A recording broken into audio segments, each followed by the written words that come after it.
சில தினங்களுக்கு முன்பு பள்ளிகளில் எக்காரணம் கொண்டும் உடற்கல்வி பாட நேரமானது வேறு பாடத்திற்கு ஒதுக்கக்கூடாது, உடற்கல்வி மட்டும்தான் கற்பிக்கப்பட வேண்டும் என்ற உத்தரவு வெளியாகியிருந்தது. இந்நிலையில் உடற்கல்வி பாட புத்தகங்கள் அச்சிட தற்பொழுது நிதி ஒதுக்கீடு செய்யப்பட்டிருக்கிறது என்ற முக்கிய செய்தியை பார்க்கிறோம். கூடுதல் விவரங்களோடு இணைகிறார் எமது செய்தியாளர் சங்கரன். சங்கரன், வணக்கம். உடற்கல்வி பாட புத்தகங்கள் தொடர்பாக நமக்கு கிடைத்திருக்கக்கூடிய தகவல்கள் என்னென்ன விரிவாக பதிவு பண்ணுங்க.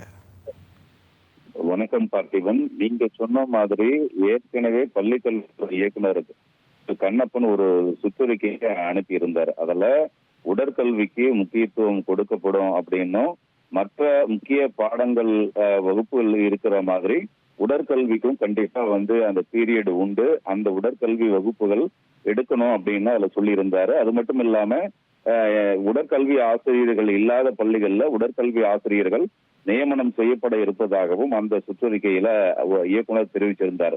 இப்படிப்பட்ட ஒரு சூழல்ல தான் முதல் முறையா தமிழகத்துல உடற்கல்விக்கென்று பாட புத்தகங்கள் அச்சிடுவதற்கு நடவடிக்கை எடுக்கப்பட்டிருக்கிறது. இதற்கான அரசாணையை பள்ளிக்கல்வித்துறை முதன்மை செயலாளர் திரு சந்திரமோகன் வெளியிட்டிருக்காரு.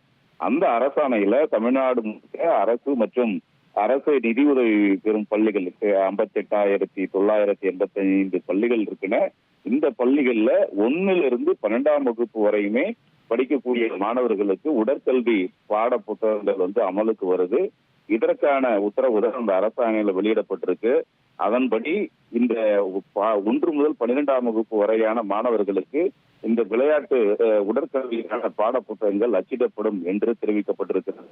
அதன் அடிப்படையில மொத்தம் எவ்வளவு டெக்ஸ்ட் புக் அச்சடிக்கப்படும்னா 2.68 லட்சம் பாட புத்தகங்கள் அச்சடிக்கப்பட இருக்கிறது. இந்த பணிகளை தமிழ்நாடு டெக்ஸ்ட் புக் கார்பரேஷன் செய்யும் அப்படின்னு சொல்லியிருக்கிறாங்க.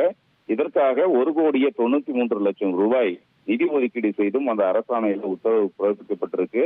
அதன்படி விரைவில் உடற்கல்விக்கென்று பாட புத்தகங்கள்லாம் அச்சிடப்பட்டு பள்ளிகளுக்கு விநியோகம் செய்யப்பட இருக்கிறது அப்படிங்கிறதும் குறிப்பிடத்தக்கது பார்த்திபன். அதாவது இதுவரையுமே உடற்கல்விக்குன்னு தனியார் டெக்ஸ்ட் புக்கே இல்லாத ஒரு நிலை இருந்தது.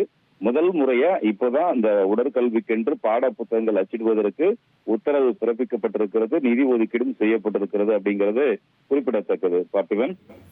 நன்றி சங்கரன், உங்கள் விரிவான தகவல்களுக்கு. இனிமேல் பிடி பீரியட்னா ஜஸ்ட் கிரவுண்டில் போய் எக்ஸசைஸ் பண்ணுறது மட்டும் கிடையாது, விளையாடுறது மட்டும் கிடையாது, புக்ஸும் அதுக்காக வழங்கப்பட இருக்கிறது, அதற்கான நிதியும் ஒதுக்கப்பட்டிருக்கு அப்படின்றத தான் முக்கிய செய்தியாக நம்ம பார்க்குறோம். இனி செல்லும் இடமெல்லாம் செய்தி. தந்தை டிவியின் வாட்ஸ்அப் சேனலை ஃபாலோ பண்ணினா செல்ல இருக்கும் இடமெல்லாம் செய்தி. இதோ QR கோட், இப்பவே ஸ்கேன் பண்ணுங்க, ஃபாலோ பண்ணுங்க.